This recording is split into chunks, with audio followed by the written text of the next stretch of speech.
जय हिंद दोस्तों, स्वागत है सभी का हमारे चैनल पर। तो हम लोग देखिए यहाँ पर यूपी पीसीएस यानी कि उत्तर प्रदेश पीसीएस के लिए यहाँ पर लेके आए हैं ये पीआईक्यू, ठीक है। तो पीआईक्यू में 2023 का हो चुका है और आज करने वाले हैं 2022 का, ठीक है। और इसके पहले ही इसमें पीआईक्यू में देखेंगे सीसेट भी चलाया जा रहा है जो कि कम्युनिकेशन स्किल हो चुका है। और हिंदी का सेक्शन चलाया जा रहा है जो कि 2012 से लेकर 2023 तक का कंप्लीट करना है। तो वो उसको भी हो रहा है, जाकर उसको भी जाकर प्लेलिस्ट ओपन करिए और देखिए। देखिए अपने एग्जाम के पहले जितना ज़्यादा हो सके उतना ज़्यादा प्रैक्टिस कर लीजिए, ये आपके आपके लिए बेनिफिट रहेगा। तो आज हम लोग करने वाले हैं 2022 का। तो चलिए शुरुआत करेंगे। 2022 में किस प्रकार क्वेश्चन पूछे गए थे ये देखेंगे यहाँ पर देखिए यहाँ पर समिति पूछ रहा है कौन सी समिति कब आई हुई थी। तो बलवंत राय मेहता समिति, तो ये हो जाएगा कब का था। तो ये था 1957 का था। और अशोक मेहता उसके बाद आया था 1977 हो जाएगा। उसके बाद सिंघवी समिति 86 और उसके बाद पीके थुंगन 88। कुल मिलाकर 1 2 3 4 सभी तो मैच ही तो है, सभी मैच है। तो ऑप्शन नंबर इसमें बी लगा देंगे, ठीक है। ऐसे ही है इसमें। सबसे पहले याद रखिएगा 1957 का है और उसके बाद 1977 का। इनका त्रिस्तरीय था, इनका दो स्तरीय था, ठीक है। चलिए आगे बढ़ेंगे। क्वेश्चन नंबर 2 देखेंगे। Dichlo di dichloro diphenyl trichlo trichloro ethane, ये डीडीटी एक है, क्या चीज़ है ये? जैव रासायनिक प्रदूषक है या अजैव अपघटनीय प्रदूषक है या जैव अपघटनीय प्रदूषक है या तो प्रदूषणकारी या गैर प्रदूषक है, क्या चीज़ है ये? तो देखिए ये एक नॉन बायोडिग्रेडेबल पॉल्यूशन है, बायोडिग्रेडेबल पॉल्यूशन, अजैविक अपघटनीय प्रदूषक। ऑप्शन नंबर इसमें बी करेक्ट हो जाएगा।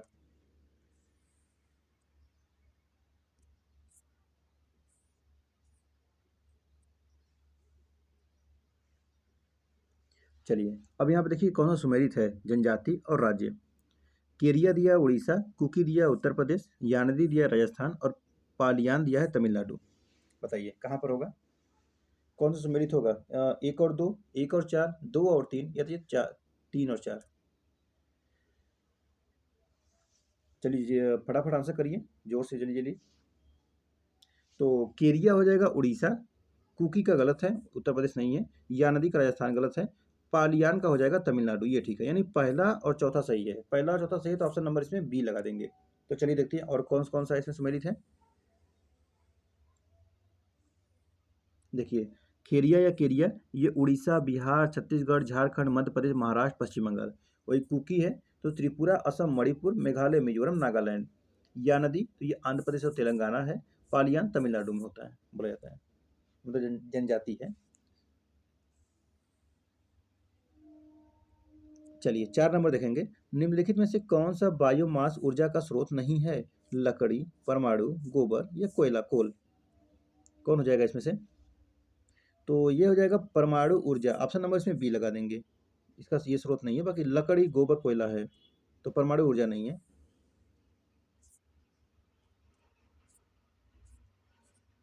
चलिए क्वेश्चन नंबर 5 देखेंगे।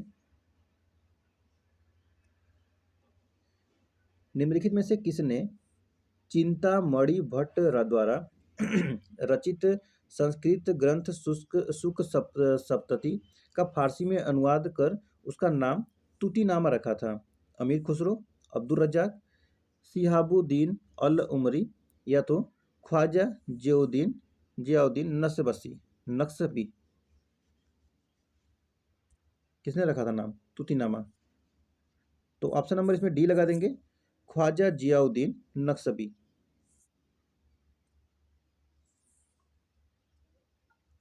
क्वेश्चन नंबर 6 है। भारत के नियंत्रक महालेखा परीक्षक सीएजी के बारे में है। ऑडिट रिपोर्ट परीक्षण करता है या परीक्षा करती है प्राक्कलन समिति, लोक उपक्रम समिति, लोक लेखा समिति या तो कोई नहीं। चलिए बताइए, प्राक्कलन, लोक उपक्रम, लोक लेखा या तो कोई नहीं। देखिए अगर आप आंसर नहीं भी कर रहे हैं तो इसको ध्यान से सुनते रहिए, देखिए किस प्रकार से क्वेश्चन पूछे गए हैं, आपके क्वेश्चन का प्रैक्टिस ही तो हो रहा है। तो ऑप्शन नंबर इसमें सी लगा देंगे, पब्लिक अकाउंट्स कमेटी, पीएसी यानी कि लोक लेखा समिति।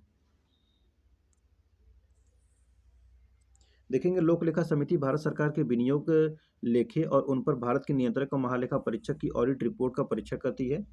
लोक लेखा समिति में कुल 22 सदस्य होते हैं, जिनमें 15 सदस्य लोकसभा से, 7 सदस्य राज्यसभा से होते हैं। समिति के अध्यक्ष की नियुक्ति लोकसभा सदस्यों से में से की जाती है तथा परंपरागत रूप से समिति का अध्यक्ष विपक्षी दल से ही चुना जाता है। चलिए नेक्स्ट आता है क्वेश्चन नंबर 7। भारत के किस राज्य ने स्वच्छ जल एवं जल सुरक्षा के लिए देश का प्रथम digital water data bank aquarium का अप्रैल 2022 में शुभारंभ किया है? तमिलनाडु, उत्तर प्रदेश, पंजाब या कर्नाटक? तो इसमें लगाएंगे ऑप्शन नंबर डी लगा देंगे, कर्नाटक। कर्नाटक हो जाएगा, ठीक है। देखेंगे 14 मार्च 2022 को कर्नाटक राज्य ने स्वच्छ जल एवं जल सुरक्षा के लिए देश का प्रथम digital water data bank aquarium की स्थापना बेंगलुरु कर्नाटक में किया था। क्वेश्चन नंबर 8 आता है, अप्रैल 2022 में दिए गए इंडिया स्मार्ट सिटी अवार्ड्स प्रतियोगिता 2020 के संदर्भ में पूछ रहा है। करंट अफेयर से क्वेश्चन था। देख लीजिए किस प्रकार से क्वेश्चन पूछा गया था। पूछा था संस्कृति पूछा था, शासन, सामाजिक पहलू और नगरीय पर्यावरण। यहाँ पर विजेता नगर पूछ दिया था। तो संस्कृति उस समय संस्कृति किसके लिए था? तो ये हो जाएगा इंदौर।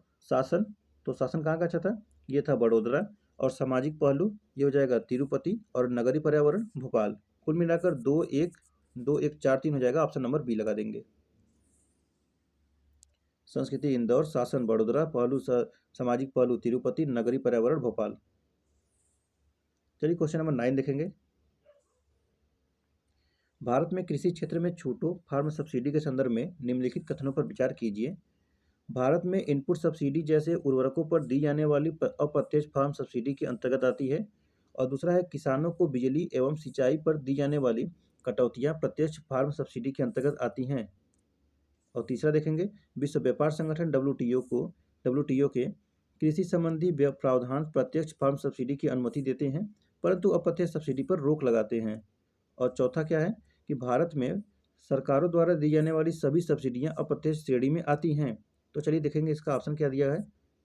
इसका ऑप्शन दिया है 1 और 2, 3 और 4, 2 और 3, या तो 1 और 4। इसमें 1 और 2 कथन सही नहीं देखा। एक कथन सही है, 2 और कथन 4 असत्य है। तो देखेंगे इसमें खाली एक ही कथन सही था, जो कि भारत में इनपुट सब्सिडी जैसे उर्वरकों पर दी जाने वाली प्रत्यक्ष फार्म सब्सिडी के अंतर्गत आती थी। सिर्फ यही सही था, बाकी आयोग द्वारा ये गलती कर दिया गया था। किसानों को बिजली एवं सिंचाई पर दी जाने वाली कटौतियां प्रत्यक्ष फार्म सब्सिडी के अंतर्गत आती हैं, ये कथन गलत हो जाएगा। और तीसरा क्या था कि विश्व व्यापार संगठन डब्ल्यूटीओ के कृषि संबंधी प्रावधान प्रत्यक्ष फार्म सब्सिडी की अनुमति देते हैं, परंतु अप्रत्यक्ष सब्सिडी पर रोक लगाते हैं। तो ऐसा नहीं लगा, ये वाला भी गलत था। चौथा है कि भारत में सरकारों द्वारा दी जाने वाली सभी सब्सिडियां अप्रत्यक्ष श्रेणी में आती हैं, तो सभी सब्सिडियां थोड़ी ना आती हैं, ये भी हट जाएगा। सिर्फ एक ही सही था, इसीलिए वहाँ पर स्टार लगा दिया गया था। चलिए क्वेश्चन नंबर देखेंगे नेक्स्ट। क्वेश्चन नंबर 10 देखेंगे। भारत सरकार द्वारा पर्यावरण के परीक्षण संरक्षण अधिनियम कब पारित किया गया था? तो पारित किया गया था कब? 1986 में। पर्यावरण संरक्षण अधिनियम 1986, याद है? चलिए क्वेश्चन नंबर नेक्स्ट है। अप्रैल 2022 में निम्नलिखित में से कौन तंजानिया की पहली महिला अध्यक्ष प्रेसिडेंट बनी? सामिया सुलू हसन, सहले वर्क जेडवे, और कौन है? एलेन जॉनसन, या उपयुक्त में से कोई नहीं तंजानिया के। तो ये हो जाएगा सामिया सुलू हसन। ये क्वेश्चन करंट अफेयर से था। हमारे द्वारा उपयोग किए जाने वाले ऊर्जा के अधिकांश स्रोत संग्रहित सौर ऊर्जा का प्रतिनिधित्व करते हैं। निम्नलिखित में से कौन सा अंततः सूर्य की ऊर्जा से व्युत्पन्न नहीं होता है? कौन सा होगा इसमें से? अब देखेंगे यहाँ पर ऑप्शन क्या था। तो इसमें ऑप्शन हो जाएगा नाभिकीय ऊर्जा। ऑप्शन नंबर बी लगा देंगे, नाभिकीय ऊर्जा। देख लेते हैं इसका व्याख्या। संग्रहित ऊर्जा के स्रोत में नाभिकीय ऊर्जा सम्मिलित नहीं है। शेष विकल्प संग्रहित ऊर्जा से किसी न किसी रूप से संबंधित है। नाभिकीय ऊर्जा परमाणु के नाभिकीय विखंडन अथवा संलयन द्वारा प्राप्त की जाती है, जिसमें सूर्य की ऊर्जा की भूमिका नहीं होती है। तो बाकी भूतापी, पवन ऊर्जा, बायोमास होता है, नाभिकीय नहीं हो पाता है। क्वेश्चन नंबर 13 क्या है? ओजोन दिवस 16 सितंबर होता है। बहुत बार क्वेश्चन पूछा गया है। तो चलिए अब यहाँ पर मैच करने के लिए दिया है अनुसूची और विषय दिया हुआ है। तो चलिए इसको मिलान करते हैं। इसको मैंने कई बार बताया हुआ है। तीसरी अनुसूची किसके बारे में है? तीसरी अनुसूची किसका होता है? ये होता है, तीसरी अनुसूची में लेते हैं शपथ, ठीक है। दूसरी में क्या करते थे? दूसरी में वेतन लेते थे, तीसरी में शपथ लेंगे। चतुर्थ में क्या है? चतुर्थ में हो जाएगा राज्य का विधान परिषदों में सीटों का आवंटन हो जाएगा। सातवीं अनुसूची में क्या है? तो सातवीं अनुसूची में हो जाएगा आपका, आठवीं में भाषा है, सातवीं में लिस्ट है। तो कुल मिलाकर क्या हो जाएगा? 2 1 4 3, 2 1 4 3। चलिए देखते हैं ऑप्शन 2 1 4 3 कौन से में है। ऑप्शन नंबर आपको दिख रहा होगा, ऑप्शन नंबर सी, 2 1 4 3। देखिए पहली में ये दिया है, संघ दिया है, पहले में संघ, दूसरे में सैलरी, तीसरे में क्या है? शपथ या ओथ दिया है, चौथे में सीटों का आवंटन है, सीटों का आवंटन, और पांचवें में कुछ जनजातियां, मतलब वो है असम, मेघालय, त्रिपुरा, मिजोरम, और फिर कुछ जनजातियों पर कंट्रोल दिया गया है। छठे में दिया है, पांचवें में दिया है जनजातियों का कंट्रोल, और छठे में दिया है आपका असम, मेघालय, त्रिपुरा, मिजोरम, और सातवें में लिस्ट दिया हुआ है, कौन से लिस्ट संसद राज्य विधानमंडल द्वारा बनाए जाएंगे। आठवें में भाषा दिया गया है, ऐसे ही है, ठीक है। फिर से देख लीजिए यहाँ पर,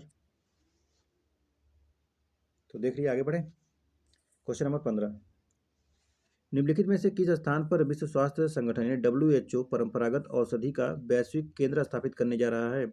जामनगर, भारत, जाफना से। ये जामनगर में हो रहा है, गुजरात में आया था ना, जामनगर, भारत में। क्वेश्चन नंबर 16, नीचे दिए गए कथन और अभिकथन है, कारण है, बताना है।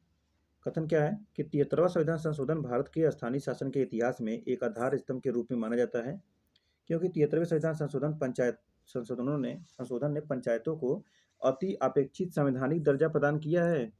कौन सा सही होगा? तो इसमें लगाएंगे, क्या लगाएंगे इसमें, देखेंगे ए और आर दोनों सही है, सही व्याख्या कर रहा है, या तो ऑप्शन बी है ए सही है आर गलत है, या ऑप्शन सी है दोनों सही है लेकिन व्याख्या नहीं करता है, ऑप्शन डी है ए गलत है आर सही है। चलिए बताइए, तो इसमें क्या लगाएंगे? देखेंगे इसमें दोनों के दोनों कथन सही है, ऑप्शन नंबर ए लगा देंगे, दोनों के दोनों कथन सही है, सही व्याख्या भी कर रहा है, ठीक है। चलिए क्वेश्चन नंबर 17 देखेंगे यहाँ पर, व्यक्ति है, संबंधी से है, किससे है? तो MS स्वामीनाथन हरित क्रांति से है, एल के झा हो जाएंगे आर्थिक प्रशासन सुधार से हैं, इकोनॉमिक एडमिनिस्ट्रेशन रिफॉर्म से, और वर्गीज कुरियन ये हो जाएंगे मिल्क प्रोडक्शन, और मोरारजी देसाई ये बैंकों पर नियंत्रण, सामाजिक नियंत्रण है, बैंकों पर सामाजिक नियंत्रण। कुल मिलाकर 3 4 2 1 देखेंगे, 3 4 2 1, ऑप्शन नंबर सी हो जाएगा, 3 4 2 1, ऑप्शन नंबर सी। स्वामीनाथन हरित क्रांति, एल के झा ये है आर्थिक प्रशासन सुधार, वर्गीज कुरियन दूध उत्पादन, और मोरारजी देसाई बैंकों पर सामाजिक नियंत्रण। नेक्स्ट क्वेश्चन नंबर नेक्स्ट क्या है? चंद्रगुप्त द्वितीय के संदर्भ में कौन सा कथन सही है? शक विजय के संदर्भ में सबसे प्रबल सबल प्रमाण इस नरेश की रजत मुद्राएं हैं, और दूसरा है इन मुद्राओं की तौल लगभग 33 ग्रेन हुआ करती थी। कितने सही हैं? केवल एक, या दोनों सही, या ओनली टू, या तो दोनों गलत। चलिए बताइए, तो इसमें दोनों के दोनों कथन सही थे, ऑप्शन नंबर इसमें बी लगा देंगे, दोनों के दोनों सही है। देखेंगे चंद्रगुप्त द्वितीय ने शकों पर विजय के उपरांत जो रजत सिक्के जारी किए वे शकों के अनुकरण पर आधारित हैं। ये रजत सिक्के चंद्रगुप्त द्वितीय की शक विजय के संदर्भ में सबल प्रमाण उपलब्ध कराते हैं। इन मुद्राओं का जो वजन है 30 से 33 ग्रेन तक होता था। क्वेश्चन नंबर 19 क्या है? उष्मागतिकीय यानी थर्मोडायनेमिकली रूप से कार्बन का सबसे स्थिर रूप कौन सा है? तो यह है ग्रेफाइट, ठीक है, ग्रेफाइट में। चलिए सूची 1 को सूची 2 से मिलाते हैं। दूध सागर किसका हो जाएगा? दूध सागर बरकाना और खंदा का आधार, और पलानी। तो दूध सागर हो जाएगा गोवा, बरकाना हो जाएगा कर्नाटक, खंडाधार ये हो जाएगा उड़ीसा, और पलानी हो जाएगा हिमाचल प्रदेश। 4 1 2 3 देखिए मैच करता है, 4 1 2 3 बिल्कुल ऑप्शन नंबर ए में दिख रहा है, 4 1 2 3। 4 1 2 3 हो जाएगा। दूध सागर गोवा, बरकाना कर्नाटक, खंडाधार उड़ीसा, पलानी हिमाचल प्रदेश। नेक्स्ट क्या दिया है? टी माल्थस ने दी माल्थुसियन थ्योरी नामक प्रसिद्ध सिद्धांत को प्रतिपादित किया, जो संबंधित है, किससे संबंधित है ये? तो ये ऑप्शन नंबर बी देखेंगे, जनसंख्या संबंधित है, ऑप्शन नंबर बी लगाएंगे, जनसंख्या संबंधित है। चलिए 22 नंबर देखेंगे, question number 22, United kingdom UK का पार्टी गेट गेट स्कैंडल क्या है? यह कंजर्वेटिव पार्टी द्वारा लोकतांत्रिक व्यवहार के मानदंडों के उल्लंघन संबंधित है। ब्रिटिश प्रधानमंत्री कार्यालय द्वारा कोविड-19 मानदंडों के उल्लंघन संबंधित है। लेबर पार्टी द्वारा संसदीय व्यवहार के मानदंडों के उल्लंघन संबंधित है। या ऑप्शन डी है, अमेरिका तथा इंग्लैंड राजनीतिक दलों को गैर कानूनी फंडिंग संबंधित है। यूनाइटेड किंगडम का पार्टी गेट्स स्कैंडल, तो ये हो जाएगा ऑप्शन नंबर बी। ब्रिटिश प्रधानमंत्री कार्यालय द्वारा कोविड-19 मानदंडों के उल्लंघन संबंधित है। ऑप्शन नंबर बी लगा देंगे। ऑप्शन नंबर इसमें बी हो जाएगा। ठीक है, चलिए बेसिलस हीमोफिलस इन्फ्लुएंजा कारक है किसके लिए? इन्फ्लुएंजा का, या छोटे बच्चे में मेनिनजाइटिस मस्तिष्क ज्वर के स्वरूप का, निमोनिया का, या काली खांसी का? चलिए बताइए। तो देखेंगे इसमें ये छोटे बच्चों के ये मस्तिष्क ज्वर के लिए है और निमोनिया के लिए भी है। बी और सी इसमें दोनों हो जाएंगे, तो ऑप्शन नंबर इसमें बी और सी दोनों हो जाता है, लेकिन आयोग ने इसको डी माना था काली खांसी के लिए। चलिए नेक्स्ट है, निम्नलिखित में से कौन सी हरित गृह गैस नहीं है? ग्रीन हाउस गैस कौन सा नहीं है? तो कार्बन डाइऑक्साइड होता है, क्लोरोफ्लोरोकार्बन होता है, मीथेन होता है, आर्गन नहीं होता है, तो ऑप्शन नंबर डी लगा देंगे, आर्गन। चलिए अगला है, निम्नलिखित में से किस ऑपरेशन के संदर्भ में, ऑपरेशन के अंतर्गत भारत सरकार द्वारा भारत के मेडिकल छात्रों को यूक्रेन से भारत लाया गया था? यूक्रेन से बाहर भारत, तो यूक्रेन से भारत लाने के लिए गंगा था, ऑपरेशन गंगा, ऑपरेशन गंगा। ठीक है, चलिए नेक्स्ट है, निम्नलिखित में से कौन सा प्रधानमंत्री स्वनिधि योजना के अंतर्गत लक्षित समूह है? बताइए। डेयरी किसान, सीमांत किसान, फुटपाथ विक्रेता, या भूमि कृषि श्रमिक? तो ये हो जाएगा फुटपाथ विक्रेता, street vendor. Option number C हो जाएगा। नेक्स्ट है 27 है, दक्षिण पूर्व एशिया में स्थित बोर्नियो द्वीप के संदर्भ में निम्नलिखित में से कौन सा कथन सही है? यह 3 देशों में विभाजित है। दूसरा है, इनकी उत्पत्ति ज्वालामुखी निक्षेप के द्वारा हुई है। कौन सा सही होगा इसमें से? तो इसमें दोनों कथन सही है, ऑप्शन नंबर बी लगा देंगे। ठीक है, दोनों कथन सही है, बोथ करेक्ट।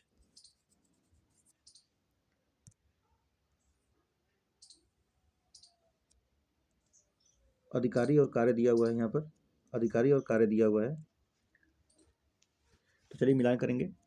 तलार, पट्टकोल, सहसाधिपति और बलाधि।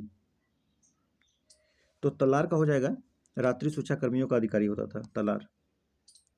वही पट्टकोल कौन होता था? तो ये विलेज टैक्स कलेक्टर होता था, यानी कि ग्रामीण कर वसूली वाला अधिकारी होता था, गांव में टैक्स कलेक्ट करता था। सहसाधिपति ये कौन होता है? तो ये है officer of case or directory, मतलब कि चोरी डकैती का मुकदमे दर्ज करने वाला होता था। और बलाधिपति तो ये चुंगी संरक्षक था, चुंगी संरक्षक। कुल मिलाकर देखेंगे 3 4 2 1, 3 4 2 1, 3 4 2 1, ऑप्शन नंबर आपको ए में दिख रहा होगा, 3 4 2 1। चलिए नेक्स्ट देखेंगे, क्वेश्चन नंबर 29 है, भारत में किस धार्मिक समूह का सर्वाधिक भाग नगरी है? जैन, बौद्ध, ईसाई, या हिंदू? कौन सा है? जैन, ऑप्शन नंबर ए लगा देंगे इसमें, जैन।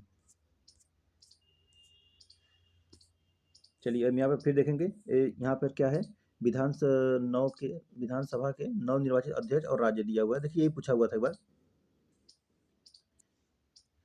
रमेश तावड़कर गोवा, कुलतार जसांधव पंजाब, और टी सत्यव्रत मणिपुर, और रितु खंडारी उत्तराखंड। कुल मिलाकर ऑप्शन नंबर ए लगा देंगे, 1 2 3 4, 1 2 3 4 हो जाएगा। ठीक है, ये विधानसभा के अध्यक्ष के बारे में पूछ दिया था।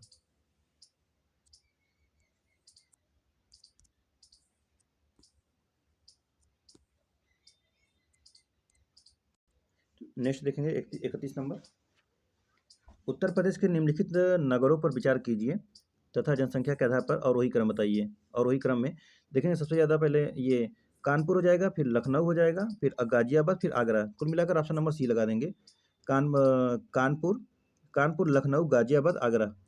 Option number C 2 4 1 3। देख सकते हैं यहाँ पर कानपुर शहर में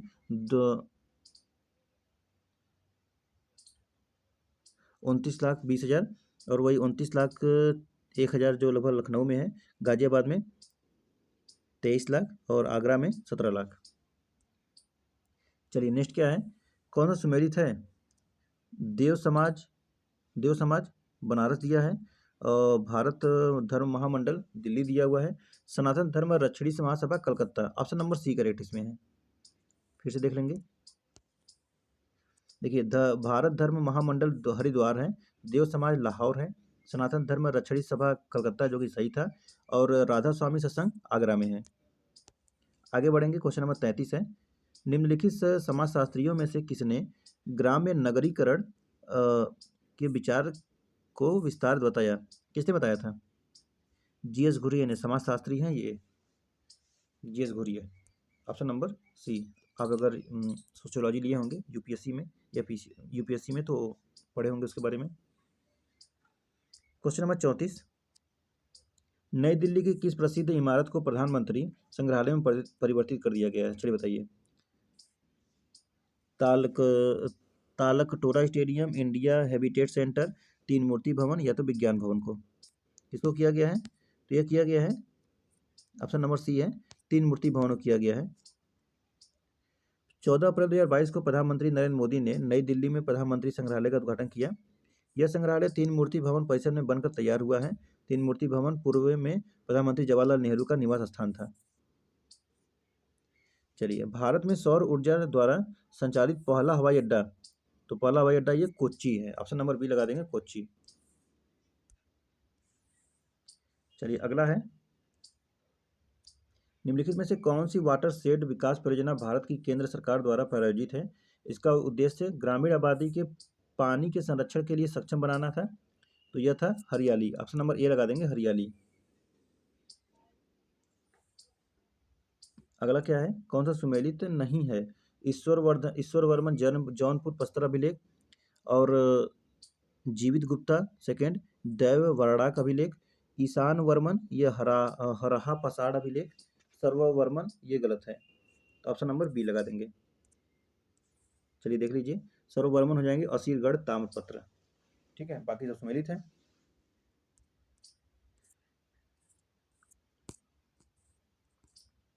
चलिए यहाँ पे मिलान करते हैं। गोल्डन क्रांति किसके लिए है? शहद के लिए है, बागवानी शहद के लिए। ग्रे क्रांति तो ये उर्वरक के लिए है। पीली क्रांति तिलहन के लिए है, और ब्लैक क्रांति यानी काली ये पेट्रोलियम के लिए है। 2 4 1 3, 2 4 1 3 ऑप्शन नंबर इसमें डी में हो जाएगा। ऑप्शन नंबर डी में हो जाएगा, जो 2 4 1 3। अच्छा, इसमें और भी देख लीजिए, नीली क्रांति मछली के लिए, भूरी क्रांति चमड़ा कोको गैर उत्पाद के लिए, गुलाबी क्रांति प्याज और झींगा के लिए, सिल्वर क्रांति कपास के लिए, लाल क्रांति मांस और टमाटर के लिए, श्वेत क्रांति दूध के लिए, रजत क्रांति अंडा कुक्कुट के लिए है। अब यहाँ पे दिया है, निम्नलिखित पर्वत श्रृंखलाओं में से कौन सी हिमालय पर्वत श्रेणी में अवस्थित है? चो ओउ लोसो और अन्नामलाई और सिरुमलाई। किसके बारे में पूछ रहा है? हिमालय के बारे में पूछ रहा है। अन्नामलाई कहाँ हिमालय में आ गया?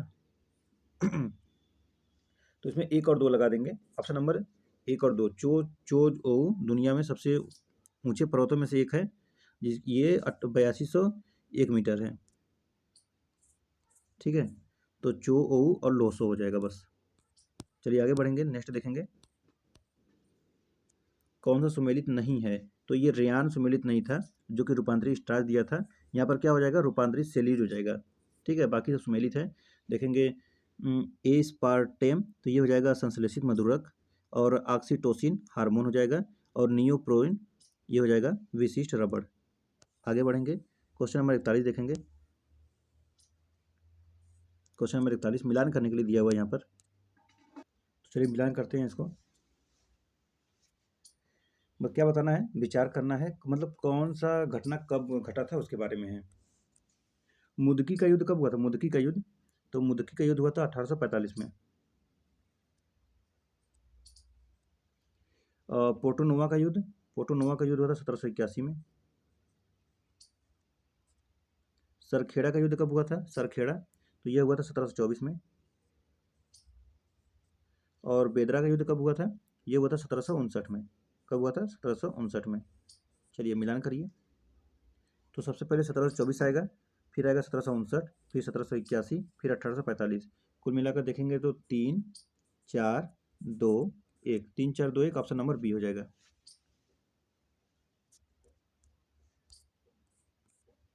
हाँ, यहाँ पे देख लीजिए, सरखेड़ा का युद्ध 1724, बेदरा का युद्ध 1759, पोर्टोनोवा का युद्ध 1781, मुदकी का युद्ध 1845। नेक्स्ट है, उत्तर प्रदेश के निम्नलिखित में से कौन सा वन्य जीव अभ्यारण्य 1975 में स्थापित किया गया था? किशनपुर, कतरनिया घाट, रायपुर या चंबल? तो ये ऑप्शन नंबर बी हो जाएगा, कतरनिया घाट। 2022 में क्वेश्चन पूछा गया था यही, 2022 तो कर ही रहे हैं। अच्छा, यहाँ पर ईयर भी सबका देख लीजिए। कतरनिया घाट 1975, वर्ष किशनपुर वन्य जीव अभ्यारण्य 1972, चंबल 1979। रूर कोयला किसके लिए है? जर्मनी के लिए है, ऑप्शन नंबर बी लगा देंगे, जर्मनी। निम्नलिखित में से कौन सा एक मौलिक कर्तव्य नहीं है? राष्ट्रगान का सम्मान करना, प्राकृतिक वातावरण की रक्षा समर्थन करना, सार्वजनिक संपत्ति की सुरक्षा करना और राष्ट्रीय महत्व के स्मारकों की रक्षा करना। कौन सा नहीं होगा बताइए? तो इसमें राष्ट्रीय महत्व के स्मारकों की रक्षा करना ये नहीं है, बाकी सब है। मूल कर्तव्य देखिए आपके कहाँ पे, 51 के ए में, भाग 4 के ए में है। 42वें संविधान संशोधन द्वारा लाया गया था 1976 में, ठीक है। भाग 4 के क में है। पहले 10 था, प्लस एक और जोड़ दिया गया, कुल मिलाकर 11 हो गया। टोटल इस समय 11 है, संशोधन एक बार हुआ है। चलिए नेक्स्ट देखेंगे, यहाँ पर भवन दिया है, निर्माणकर्ता दिया है, किसने बनवाया? सुल्तानगढ़ी इल्तुतमिश। लाल महल का ये है बलबन। और जमात खाना मस्जिद, तो ये हो जाएगा अलाउद्दीन खिलजी। और 2.5 दिन का झोपड़ा, तो ये हो जाएगा कुतुबुद्दीन ऐबक। कुल मिलाकर 3 4 1 2, 3 4 1 2, 3 4 1 2 देखेंगे, ऑप्शन नंबर डी में हो जाएगा, 3 4 1 2। सुल्तानगढ़ी इल्तुतमिश, लाल महल बलबन, जमात खाना अलाउद्दीन खिलजी, 2.5 दिन का झोपड़ा ये कुतुबुद्दीन ऐबक। क्वेश्चन नंबर 46 क्या है? अनुमति योग्य शोर के स्तर संदर्भ में सूचीबद्ध को सूची से मिलाना है। अच्छा, यहाँ पर बताना है शोर कितना आपका है। सॉरी, तो चलिए देखेंगे। आवासीय क्षेत्र का हो जाएगा, आवासीय क्षेत्र कितना होगा? ये हो जाएगा 55 डेसिबल का।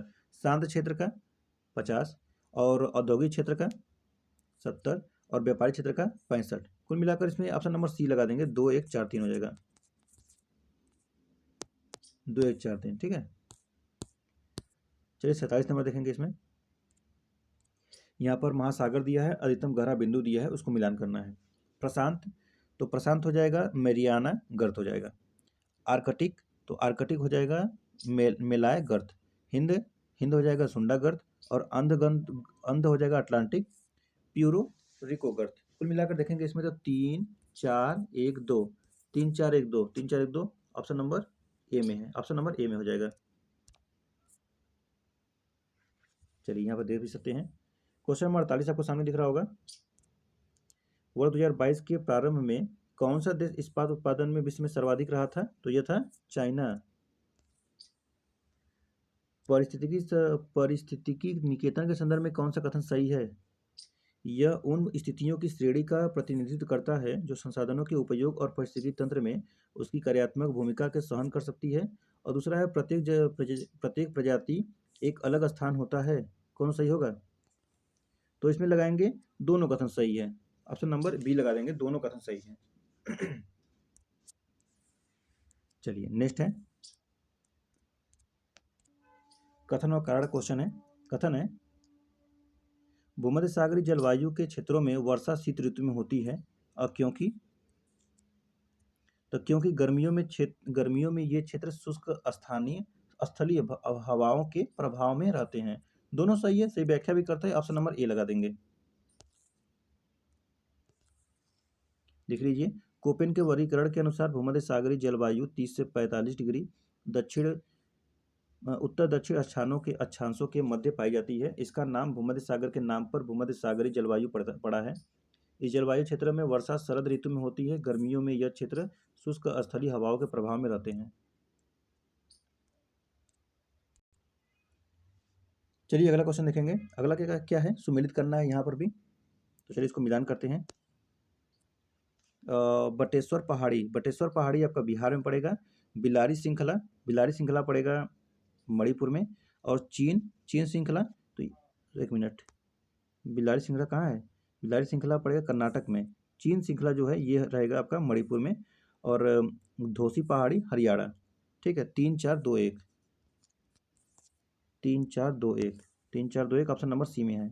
देख लीजिए, बटेश्वर पहाड़ी भागलपुर बिहार, बिलारी पहाड़ी कर्नाटक है, चीन श्रृंखला मणिपुर, धोसी है महेंद्रगढ़ हरियाणा। चलिए आज के लिए इतना ही करते हैं। देखिए थोड़ा बैटरी लो हो गया है, तो इसको फिर नेक्स्ट इसमें रिकॉर्ड कर दिया जाएगा वीडियो में। तो ये है 2022 का PIQ। ठीक है, 2023 का हो चुका है, उसको जाकर आप देख सकते हैं। फिर मिलेंगे नेक्स्ट वीडियो में। Thank you so much.